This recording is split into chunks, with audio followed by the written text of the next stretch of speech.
નમસ્કાર મિત્રો, good evening. કેમ છો? મજામાં ને? હું છું આ શોનો હોસ્ટ અજય કુમાર અને આપ સૌનું ફરી એકવાર હાર્દિક સ્વાગત કરું છું આપ સૌના ફેવરિટ ટોક શોમાં, જેનું નામ છે આંતર ખોજ. તો મિત્રો, આપ સૌ જાણો છો તેમ આંતર ખોજ શોમાં આપણે કેટલાક મહાનુભાવોને બોલાવીને એવા મુદ્દાઓ ઉપર ચર્ચા કરીએ છીએ કે જે લોકોના રોજિંદા જીવનમાં ઉપયોગી થાય, જેનાથી લોકોને જીવન જીવવાની સાચી દિશા અને સાચી રીત પ્રાપ્ત થાય. તો ચાલો એ જીવન ઉપયોગી મુદ્દાઓની ચર્ચાની શૃંખલામાં આગળ વધીએ તે પહેલા આપણા શોના આજના મહેમાનોને મંચ ઉપર બોલાવી લઈએ. તો સૌ પ્રથમ આપણે સ્વાગત કરીએ છીએ અણુ વિજ્ઞાન ખાતે અવનવી શોધખોળ કરીને સમગ્ર વિશ્વમાં ખ્યાતિ મેળવનાર ભારતીય વૈજ્ઞાનિક Shri Kumar Ramachandranji. Please give him a big hand. Welcome, welcome sir. ત્યારબાદ આજના આપણા બીજા મહેમાન છે વર્ષો સુધી ઇન્ડિયન એરફોર્સમાં મેડિકલ ઓફિસર તરીકે કાર્ય કરનાર અને ત્યારબાદ દિલ્હીમાં કાર્ડિયોલોજિસ્ટ તરીકે પ્રેક્ટિસ કરનાર વિખ્યાત cardiologist doctor Indrajitsinh Bhatia. Please give him a big hand. સ્વાગત છે સર. Welcome, welcome. અને હવે આજના આપણા ત્રીજા મહેમાન છે હિન્દુ ધર્મની વિશ્વવિખ્યાત સંસ્થા BAPS સંસ્થામાં વર્ષોથી માનદ સેવા આપનાર અને PhD સુધીનો અભ્યાસ કરનારા ખૂબ જ અનુભવી અને સેવાભાવી doctor Ronakbhai Dave. Please give him a big hand. સ્વાગત છે આપનું સર. Please come. તો કુમાર રામચંદ્રનજી, ડોક્ટર ઇન્દ્રજીતસિંહ ભાટિયાજી અને ડોક્ટર રોનક દવેજી, આપ સૌને નમસ્કાર, પ્રણામ અને આપ સૌનું હાર્દિક સ્વાગત છે આ ટોક શો આંતરખોજમાં. Please, please have a seat. તો મિત્રો, આજના શોની શરૂઆત કરીએ તે પહેલા અહીંયા મારી સામે ઓડિયન્સમાં જેટલા પણ વ્યક્તિઓ બેઠા છે તેમને જણાવી દઉં કે શોના આજના ટોપિકને લઈને તમારા મનમાં જે પણ કાંઈ પ્રશ્નો ઊભા થાય તે પ્રશ્નોને તરત જ તમે મોબાઈલમાં ટાઈપ કરીને મને વોટ્સઅપ કરી શકો છો. શોના એન્ડમાં તમારા દરેક પ્રશ્નોના સચોટ જવાબ આપણે આપણા મહેમાનો પાસેથી મેળવીશું. સો તમને જે પણ પ્રશ્ન થાય તે મનમાં ન રાખતા તરત જ મને વોટ્સએપ કરી દેશો. ઓકે?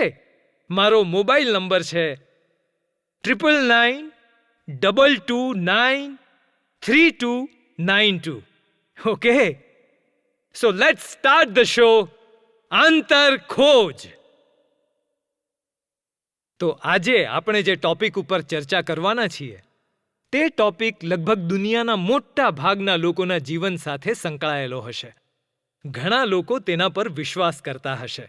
ઇનફેક્ટ કેટલાક લોકો તો તેના આધારે જ જીવતા હશે.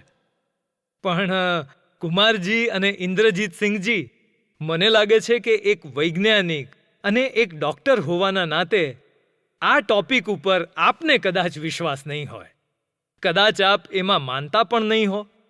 એવા એક ટોપિક વિશે આજે આપની સાથે ચર્ચા કરવાની છે. તો આપ બંને રેડી છો ને ચર્ચા કરવા માટે? જી, ઓફકોર્સ. હા હા, અરે ભાઈ, ચર્ચા કરવા માટે તો આવ્યા છીએ અહીંયા.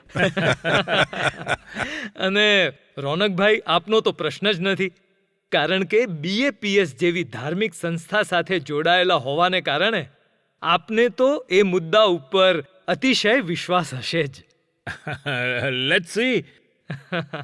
તો આજના મુદ્દા વિશે આપણી ચર્ચા શરૂ કરીએ એ પહેલા આ એક ચિત્ર આપ જુઓ.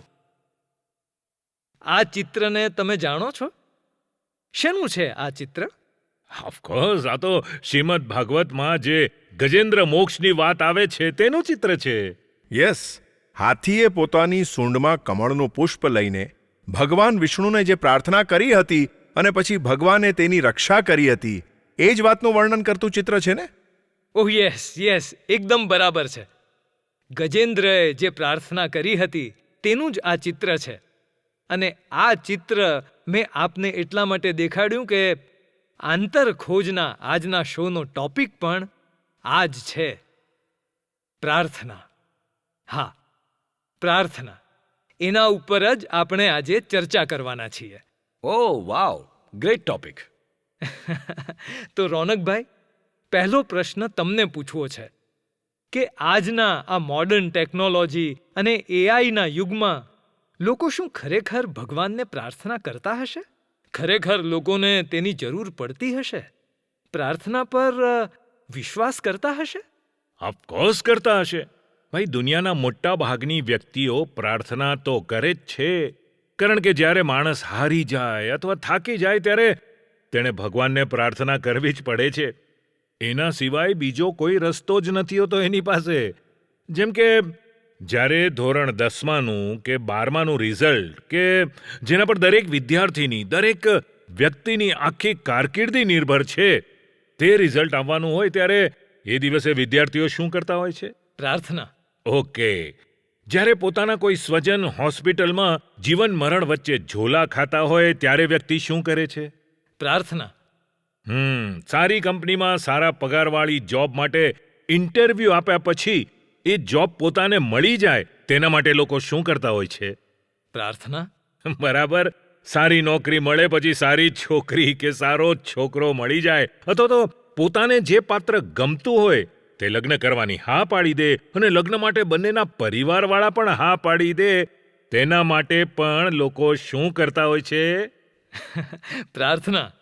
અને પછી જ્યારે લાખ પ્રયત્નો કરવા છતાં પણ વર્ષો સુધી સંતાન પ્રાપ્તિ ન થાય ત્યારે શું કરે છે લોકો? ઓફકોર્સ પ્રાર્થના. અજય, આ રીતે જોવા જઈએ તો જીવનની આવી તો અગણિત પળો છે જેમાં ભગવાનને પ્રાર્થના કર્યા સિવાય છૂટકો જ નથી. અરે ભાઈ, હમણાંની જ વાત કરો ને. આ T20 વર્લ્ડ કપમાં ઇન્ડિયા સાઉથ આફ્રિકાની ફાઇનલ મેચની છેલ્લી ઓવરમાં સ્ટેડિયમમાં બેઠેલા અને આખી દુનિયાના ખૂણે ખૂણે બેઠેલા ભારતીયો શું કરતા હતા? પ્રાર્થના જ ને, કે ઇન્ડિયા જીતી જાય અને આપણને વર્લ્ડ કપ મળી જાય. બરાબર ને? બરાબર, એકદમ બરાબર. એટલે અજયભાઈ, મારું તો માનવું છે કે જીવનમાં ડગલે ને પગલે પ્રાર્થનાની જરૂર તો પડે જ છે. પછી ભલે ને વ્યક્તિ ગમે એટલો સફળ થઈ જાય કે ગમે તેવી ટેકનોલોજી વાપરતો થઈ જાય, પણ પ્રાર્થનાની જરૂર તો પડે જ છે. ઇનફેક્ટ હું તો એમ કહીશ કે જેવી રીતે રોટી, કપડાં અને મકાન એ દરેક વ્યક્તિની બેસિક નીડ છે, એવી જ રીતે ભગવાનને પ્રાર્થના કરવી એ પણ વ્યક્તિ માત્રની બેસિક નીડ છે. એક મિનિટ, સોરી ટુ ઇન્ટરપ્ટ, પણ કુમારજી, ડૉક્ટર ભાટિયાજી, માફ કરજો, પણ મને આશ્ચર્ય છે કે ચાલો રોનકભાઈ તો પ્રાર્થનાની તરફેણમાં બોલે કારણ કે તેઓ એક ધાર્મિક સંસ્થામાંથી આવે છે, પણ તમે તો સાયન્ટિસ્ટ છો અને તમે એક ડૉક્ટર છો. તેમ છતાં પણ તમે પણ પ્રાર્થનાની તરફેણ કરો છો, તેના પર વિશ્વાસ રાખો છો? કેમ ભાઈ, અમે વિશ્વાસ ન કરી શકીએ? ના, એમ નહીં, પણ મેં તો સાંભળ્યું છે કે સામાન્ય રીતે વૈજ્ઞાનિકો ભગવાનમાં નથી માનતા હોતા. વૈજ્ઞાનિકો અને ભગવાનને દૂર દૂર સુધી મેળ નથી ખાતો. 100 જોજનની દૂરી હોય છે એમના વચ્ચે. અરે કોણે કહ્યું ભાઈ? નહીં, એટલે આ તો મેં સાંભળ્યું છે. અને આમ પણ સાયન્સ એટલે લોજિકનો, તર્કનો વિષય છે, જ્યારે પ્રાર્થના એ તો શ્રદ્ધાનો વિષય છે. એટલે મને પૂછવાનું મન થાય છે કે તર્ક અને શ્રદ્ધા બંને એક સાથે કેવી રીતે બની શકે? Ajay, hold on. Listen to me carefully. Actually તો જ્યાં સાયન્સ અને તર્કનું કામ પૂરું થાય છે એના પછી તો પ્રાર્થનાનું કામ શરૂ થાય છે. Prayer is far beyond then science and logic.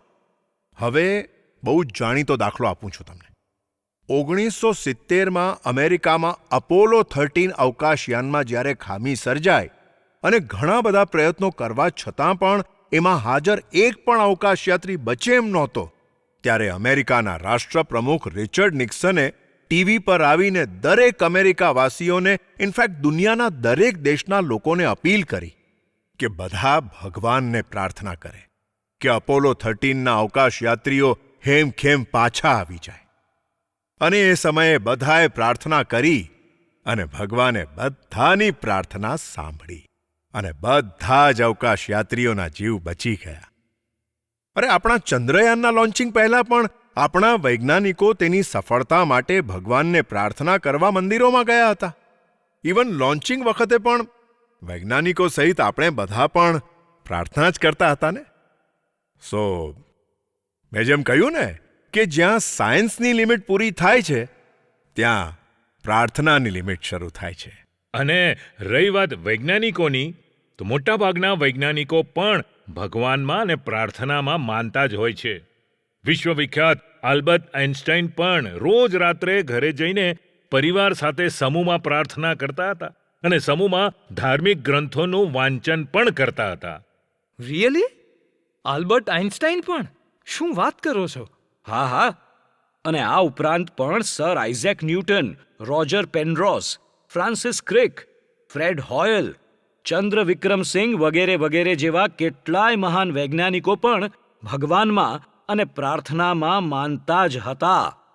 અને સૌથી મોટી અને અગત્યની વાત તો એ છે કે હજારો વર્ષો પહેલાં વૈજ્ઞાનિક શોધખોળો કરનારા આપણા ઋષિમુનિઓ તો રોજ ભગવાનને પ્રાર્થના કરતા હતા. તેમનું ધ્યાન, પૂજા બધું કરતા હતા. એટલે સાયન્સ અને પ્રાર્થનાને ક્યારેય વિરોધ હોય જ ન શકે. અરે એ વાત જ ખોટી છે. વાવ! આઈ એમ રિયલી અમેઝડ બાય ધીસ. મને તો આજે જ ખબર પડી કે આવા મોટા મોટા સાયન્ટિસ્ટો પણ પ્રાર્થનામાં અને ભગવાનમાં વિશ્વાસ રાખતા હતા. વાહ વાહ! પણ ડૉક્ટર ભાટિયા સાહેબ, હવે આપ મને એ વાત કરો કે શું મેડિકલ સાયન્સમાં પણ પ્રાર્થનાની એટલી જ અગત્યતા અથવા તો અનિવાર્યતા છે? મેડિકલ સાયન્સ પણ પ્રાર્થનામાં એટલો જ વિશ્વાસ રાખે છે? અજયભાઈ, અમારા મેડિકલ સાયન્સમાં એક કહેવત છે કે જ્યારે દવા કામ ન કરે ત્યારે દુઆ કામ કરે છે. મતલબ કે કોઈ પણ દવા કામમાં ન આવે ત્યારે ભગવાનની પ્રાર્થના અવશ્ય કામ કરે છે. એવો કોઈ એકાદ પ્રસંગ તમે અમારી ઓડિયન્સ સામે રજૂ કરી શકો ખરા કે જેમાં દવા નહીં પણ દુઆના પ્રતાપે પેશન્ટ સ્વસ્થ થયો હોય? હા હા, એક નહીં પણ એવા અનેક પ્રસંગોની હારમાળા તમારી આગળ હું રજૂ કરી શકું એમ છું. વાવ, ધેટ્સ ગ્રેટ. પ્લીઝ ગો હેડ. પણ સમયના અભાવે અત્યારે તો તમને એક જ પ્રસંગ કહીશ. અને હા, હું જે પ્રસંગ કહી રહ્યો છું એ પ્રસંગ journal of the American medical association નામના સમાચાર પત્રમાં ધ પાવર ઓફ પ્રેયરના શીર્ષક સાથેના લેખમાં પ્રકાશિત પણ થયેલો છે. હવે બન્યું એવું હતું કે લંડનમાં જ્હોન નામના એક પોસ્ટમેનનો બહુ ખરાબ એક્સિડન્ટ થયો, જેમાં એના મગજનો જમણો ભાગ બહુ જ ખરાબ રીતે ઘવાયો હતો. પરિણામે તેને પેરાલિસિસ થઈ ગયો અને ડોક્ટરોના કહેવા અનુસાર તે ક્યારેય ચાલી અને બોલી શકે એમ જ નહોતો. પરંતુ તેનું ઓપરેશન કરનાર ડોક્ટરોમાંના એક ડોક્ટર ભગવાનમાં અત્યંત શ્રદ્ધા ધરાવતા હતા. તેણે પોતાના સ્ટાફને તથા અન્ય દર્દીઓને વિનંતી કરી કે જ્યાં સુધી જ્હોન સારી રીતે ચાલતો ન થઈ જાય ત્યાં સુધી આપણે બધાએ રોજ ભગવાનને પ્રાર્થના કરવી જોઈએ. બધાએ તેની વાત સ્વીકારી અને પ્રાર્થના શરૂ કરી.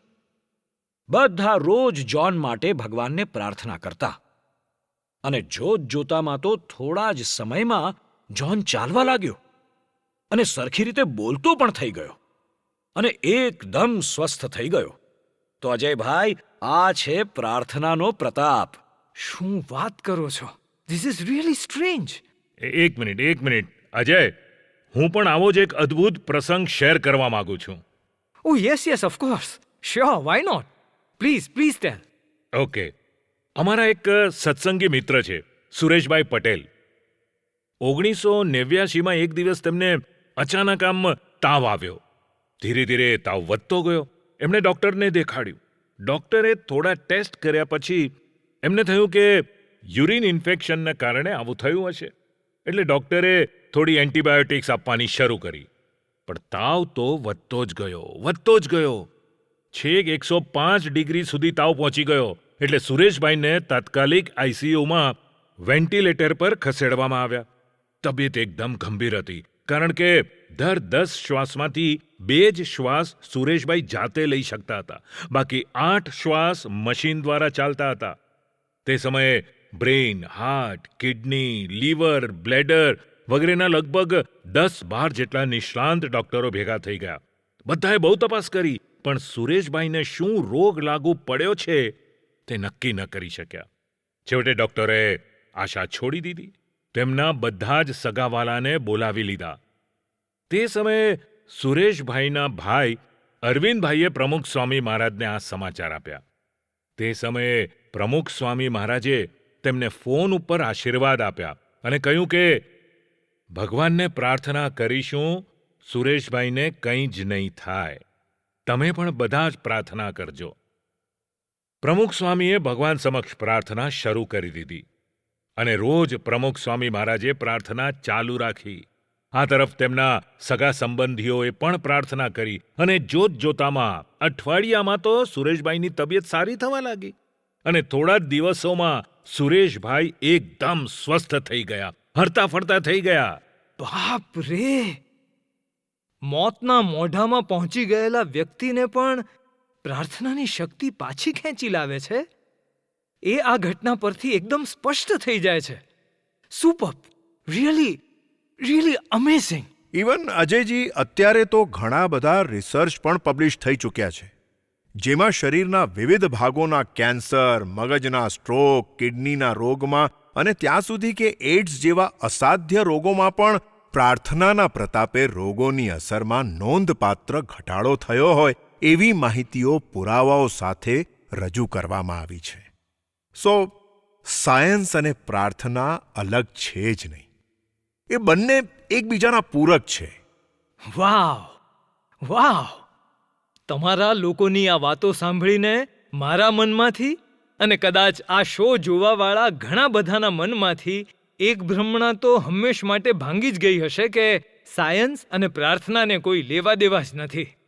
ઇનફેક્ટ આપે કહ્યું એમ હવે એ વાતનો તો વિશ્વાસ બેસી જ ગયો છે કે સાયન્સ અને મેડિકલ સાયન્સની સાથે સાથે પ્રાર્થના પણ એટલી જ જરૂરી છે. બોલો, બરાબર છે ને દર્શકો? તમારા બધાનો પણ એ જ મત છે ને?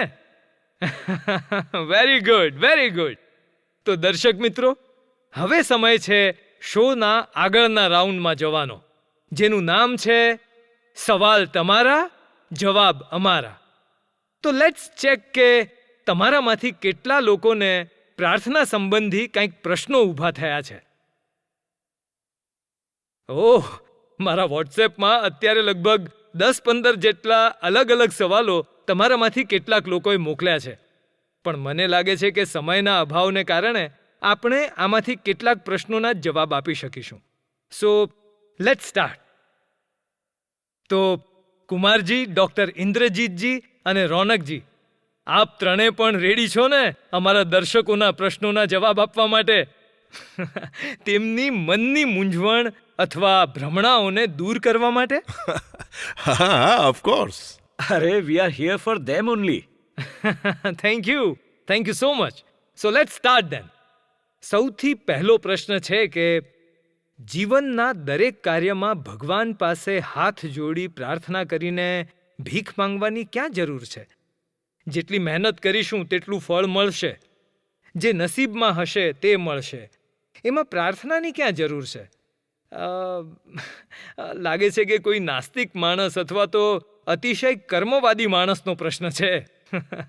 વેલ, જે હોય તે, પણ આના જવાબમાં આપ શું કહેશો? સૌથી પહેલા તો પ્રશ્ન પૂછનાર વ્યક્તિ માટે હું એક વાતની સ્પષ્ટતા કરીશ કે હાથ જોડીને પ્રાર્થના કરવી એ કંઈ ભીખ માંગવા બરાબર નથી. અરે મારા ભાઈ, દીકરો બાપ પાસે માંગે એને ભીખ ન કહેવાય. એ તો દીકરાનું કર્તવ્ય છે કે જે કાંઈ જોઈતું હોય તે પોતાના બાપ પાસે જ માંગવું જોઈએ, બીજા પાસે નહીં. એમ ભગવાન પણ આપણા મા બાપ છે અને આપણે એમના સંતાન છીએ. એટલે એમની પાસે માંગવામાં કોઈ જ શરમ રાખવાની ન હોય. યસ, અને તમે જો મહેનત કરવાની, કર્મ કરવાની વાત કરતા હો તો ભગવાન શ્રી કૃષ્ણે પણ શ્રીમદ ભગવદ્ ગીતામાં કહ્યું છે ને, તું કર્મ કર, ફળની ચિંતા ના કરીશ, ફળ તો તને હું આપીશ. અર્થાત આપણા દરેક કર્મનું ફળ આપનારા ભગવાન જ છે, બીજું કોઈ નહીં. એટલે જો આપણે કરેલા કર્મોનું આપણે મનમાન્યું ફળ ઈચ્છતા હોઈએ, સારું ફળ ઈચ્છતા હોઈએ, તો ભગવાનને પ્રાર્થના કરવી જ પડે, એમને વિનંતી કે આજીજી કરવી જ પડે. સિમ્પલ લોજિક છે કે તમારે જો 5 લાખ રૂપિયા જોઈતા હોય તો જે વ્યક્તિ પાસે 5 લાખ હોય તેની પાસે જ માંગવા પડે ને, તેને જ વિનંતી કરવી પડે ને ભાઈ. એમ ભગવાન પાસે પ્રાર્થના કરવામાં ખોટું શું છે? અને તમારી વાતમાં હું હજી એક મુદ્દો ઉમેરીશ કે માત્ર કર્મ કર્યા પછી કે મહેનત કર્યા પછી જ ભગવાનને પ્રાર્થના કરવી જોઈએ એવું નથી. પણ મારા ગુરુ પ્રમુખ સ્વામી મહારાજે એક બહુ સરસ સૂત્ર આપ્યું હતું, પ્રાર્થના વત્તા પુરુષાર્થ બરાબર સફળતા.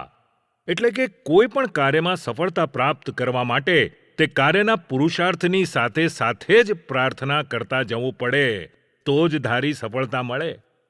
પ્રમુખ સ્વામી મહારાજ કહેતા કે આપણા જીવનની નાવના 2 હલેસા છે, એક પુરુષાર્થ અને બીજું પ્રાર્થના. જો 2 હલેસા સાથે મારીશું તો જ આપણી હોડી આગળ વધશે અને સામે કિનારે પહોંચશે. નહીંતર એક જ હલેસું માર્યા કરીશું તો આપણી હોડી ગોળ ગોળ જ ફર્યા કરશે. માટે યાદ રાખજો, પ્રાર્થના વત્તા પુરુષાર્થ બરાબર સફળતા. વાવ, ખૂબ જ સરસ, ખૂબ સરસ. આપ ત્રણેય જણાએ ખૂબ જ સરસ લોજિક સાથે આ પ્રશ્નનો ઉત્તર આપ્યો છે. હવે જે લોકો પ્રાર્થના કરવામાં શરમ અનુભવતા હશે એ લોકો પણ નિસંકોચપણે પ્રાર્થના કરતા થઈ જશે. Okay. So now let's move forward to our next question. તો બીજો પ્રશ્ન છે કે અમે પ્રાર્થના તો કરીએ છીએ અને મહેનત પણ કરીએ છીએ, તેમ છતાં ધાર્યું પરિણામ તો મળતું જ નથી. તો શું ખરેખર ભગવાન આપણી પ્રાર્થના સાંભળતા હશે? આવો અનુભવ તો લગભગ ઘણા બધા લોકોને થતો હશે કે પ્રાર્થનામાં અમે જે માંગીએ છીએ એ તો મળતું જ નથી, મોટા ભાગે નિષ્ફળતા જ મળે છે. તો આ પ્રશ્નનો શું જવાબ છે આપની પાસે? અજય, આ પ્રશ્નનો જવાબ હું આપું છું. વર્તમાન કાળે અમારા જે ગુરુ છે એ પરમ પૂજ્ય મહંત સ્વામી મહારાજ, તેમને એક વ્યક્તિએ આવો જ પ્રશ્ન પૂછ્યો હતો. ત્યારે તેમણે બહુ સરસ જવાબ આપ્યો હતો. તે જવાબ આપણે બધાએ ખાસ સમજી રાખવા જેવો છે. કે મહંત સ્વામી મહારાજે તે વખતે કહેલું કે ભગવાન આપણી બધી જ પ્રાર્થના સાંભળે છે અને આપણી બધી જ પ્રાર્થના 100% ફળે જ છે. આપણને એવું લાગે કે આપણી પ્રાર્થના નથી ફળી, પણ પ્રાર્થના ફળે જ છે, કારણ કે ભગવાન સર્વ કરતા હરતા છે. એટલે ભગવાન હંમેશા જીવનું, એટલે કે આપણું સારું થતું હોય તેમ જ કરે છે. એટલે કદાચ પ્રાર્થના ફળે તો પણ એમાં આપણું સારું થવાનું હોય તો જ ફળે છે, અને જો પ્રાર્થના ન ફળે તો પણ તેમાં આપણું સારું જ થવાનું હોય એટલે જ નથી ફળતી. એટલે મહંત સ્વામી મહારાજના કહેવા પ્રમાણે આપણે પ્રાર્થના કરીએ પછી જે પણ ફળ આપણને મળે છે એમાં ક્યારેક માગ્યું હોય તે ફળ મળે અને ક્યારેક માગ્યું હોય તે ફળ ન મળે, પણ જે પણ મળે છે તેમાં હંમેશા આપણું સારું જ થવાનું હોય છે. બીજી એક વાત પણ યાદ રાખવી જોઈએ કે દાસના દુશ્મન હરી કેદી હોય નહીં, જેમ કરશે તેમ સુખ જ થશે. યસ, એકદમ પરફેક્ટ વાત કરી છે પૂજ્ય મહંત સ્વામીજીએ. આ જ વાતને હું તમને એક સિમ્પલ લોજિક દ્વારા સમજાવું. ધારો કે કોઈ નાનો 2-3 વર્ષનો બાળક હોય અને તે પોતાના માતા પિતા પાસે રમવા માટે ચપ્પુ માંગે અથવા કાતર માંગે અથવા તો મીણબત્તી માંગે, તો તેના માતા પિતા તે વસ્તુ તેને રમવા માટે આપશે ખરા? Of course not. જો બાળક રડે, ધમપછાડા કરે, વારંવાર માંગે, તો પણ તેના માતા પિતા તેને આપશે? Not at all. ક્યારેય નહીં આપે. કેમ નહીં આપે? કારણ કે કારણ કે ઓબ્વિયસલી એ તો એના દીકરાને જ નુકસાન થાય ને. અને કોઈ પણ માતા પિતા પોતાના દીકરાને દુઃખ થાય અથવા નુકસાન થાય એવું તો ક્યારેય ઈચ્છે જ નહીં ને. એક્ઝેક્ટલી. એવી જ રીતે ભગવાન પણ આપણને ભવિષ્યમાં જેનાથી દુઃખ કે નુકસાન થવાનું હોય એવું ક્યારેય નહીં આપે. એટલે સમજી રાખવાનું કે જો આપણું સારું થવાનું હશે તો આપણે જે માંગીશું એ ભગવાન આપશે જ. પણ જો આપણું ખરાબ થવાનું હશે તો આપણે ગમે તેટલી વાર માંગીશું, અરે ગમે તેટલા ધમપછાડા કરીશું તો પણ ભગવાન નહીં જ આપે. કારણ કે ભગવાન પણ આપણા માતા પિતા છે અને એ પણ હંમેશા આપણું સારું જ ઈચ્છે છે. વાહ વાહ રોનકભાઈ, ડૉક્ટર ભાટિયા સાહેબ, શું સચોટ જવાબ આપ્યા છે આપ બંને જણાએ. ખરેખર ધન્યવાદ છે આપ બંનેને. દાસના દુશ્મન હરિકેદી હોય નહીં, જેમ કરશે તેમ સુખ જ થાશે. વાહ વાહ. તો મિત્રો, આપણે પણ ભગવાન પર વિશ્વાસ રાખીને બસ પ્રાર્થના કરો. ભગવાન આપણી પ્રાર્થના સાંભળે જ છે અને તેઓ જે પણ ફળ આપે છે એમાં આપણું સારું જ થવાનું હોય છે. સુપર્બ વિચાર. શીરાની જેમ ગળે ઉતરી જાય એવો વિચાર છે. તો હવે અહીં આપણો સમય તો પૂરો થઈ ગયો છે, પણ છેલ્લે જો આપ સૌ પરવાનગી આપતા હો તો એક પ્રશ્ન પૂછી લઉં, કારણ કે પ્રશ્ન બહુ જ સારો છે અને ઘણા લોકોને આ પ્રશ્નના જવાબથી ફાયદો થશે. Yes please ask. Thank you so much. તો પ્રશ્ન છે કે પ્રાર્થના કેવી રીતે કરવી જોઈએ? પ્રાર્થના કરવાની સાચી રીત કઈ? અજય, આ પ્રશ્નના જવાબમાં હું એક જ વાત કહીશ કે જ્યારે પણ આપણે ભગવાનને પ્રાર્થના કરીએ ત્યારે આપણા અંતરમાં જે અહંકાર હોય, ઘમંડ હોય કે હું તો બધું જ કરી શકું છું, આ તો હું કરી લઈશ, વગેરે વગેરે, એ અહંકાર અને બીજું અંતરમાં કદાચ કોઈ શંકા હોય કે ભગવાન મારી વાત સાંભળશે, હું જે માંગુ છું એ મને મળશે કે નહીં, આ બધું જ અંતરમાંથી કાઢીને પછી એકદમ પવિત્ર હૃદયે જ ભગવાનને પ્રાર્થના કરવી જોઈએ. મીન્સ કે દરેક પ્રકારની શંકા અને દરેક પ્રકારના અહંકારને બાજુ પર મૂકીને શુદ્ધ હૃદયે ભગવાનને પ્રાર્થના કરવી જોઈએ. That's great. સિમ્પલી ઓસમ. અને અજય, કુમારજીની વાતમાં હું એક મુદ્દો હજી ઉમેરવા માંગીશ કે શુદ્ધ હૃદયની સાથે સાથે અનન્ય શરણાગતિપૂર્વક ગદગદ કંઠે ભગવાન પાસે પ્રાર્થના કરવી જોઈએ. એક્સક્યુઝ મી, અનન્ય શરણાગતિ એટલે? અનન્ય શરણાગતિ મીન્સ કે ભગવાન સિવાય આપણા માટે બીજો કોઈ વિકલ્પ જ નથી. આપણા જીવનના દરેક પ્રશ્નમાં, પછી એ નાના પ્રશ્નો હોય કે મોટા પ્રશ્નો, પણ એ દરેક પ્રશ્નોમાં ભગવાન સિવાય આપણને કોઈ મદદ કરી શકે એમ જ નથી. ભગવાન જ એક આપણો આધાર છે એમ માનીને ગદગદ કંઠે એકદમ આર્દ્ર ભાવે ભગવાનને પ્રાર્થના કરવી જોઈએ. તો એ પ્રાર્થના ભગવાન જરૂરથી સાંભળે છે અને આપણું સારું થાય તેવું ફળ આપે છે. એટલે આપ બંનેના કહેવા મુજબ જ્યારે પણ આપણે પ્રાર્થના કરીએ ત્યારે શુદ્ધ હૃદયે અને અનન્ય શરણાગતિ સાથે ગદગદ કંઠે જ પ્રાર્થના કરવી જોઈએ, અને એ જ પ્રાર્થના કરવાની સાચી રીત છે. બરાબર ને? એકદમ બરાબર. વાહ, અદ્ભુત. ખરેખર આજે આ આંતરખોજ શોમાં આપ ત્રણેય મહાનુભાવોએ આવીને પ્રાર્થના વિષય પર જે સ્પષ્ટતા કરી આપી છે, જે લોજિક સાથેના જવાબો આપ્યા છે, તે સાંભળીને હું જ નહીં પણ આ ટોક શો જોનારા ઘણા લોકોને પ્રાર્થના પર વિશ્વાસ બેસી ગયો હશે. ઘણા લોકો હવે દરેક મુશ્કેલીમાં, દરેક કાર્યમાં પ્રાર્થના કરતા થઈ જશે, અને પ્રાર્થના કર્યા પછી જે પરિણામ મળશે, જે ફળ મળશે, તેમાં પણ પોતાનું સારું જ છુપાયેલું છે એમ સમજીને તેનો સહર્ષ સ્વીકાર કરશે. ખરેખર કુમાર રામચંદ્રનજી, ડૉક્ટર ઇન્દ્રજીત ભાટિયાજી અને ડૉક્ટર રોનક દવેજી, અમારા તમામ દર્શકો વતી હૃદયપૂર્વક આપનો આભાર માનું છું. Thank you, thank you, thank you for coming. તો દર્શક મિત્રો, આંતરખોજ ટોક શોના આજના એપિસોડને અહીંયા વિરામ આપીએ. આવતા એપિસોડમાં ફરી એકવાર મળીશું એક નવા મુદ્દા સાથે અને કેટલાક નવા મહાનુભાવો સાથે. તો ત્યાં સુધી સૌને નમસ્કાર, ગુડ નાઇટ, આવજો અને જય સ્વામિનારાયણ.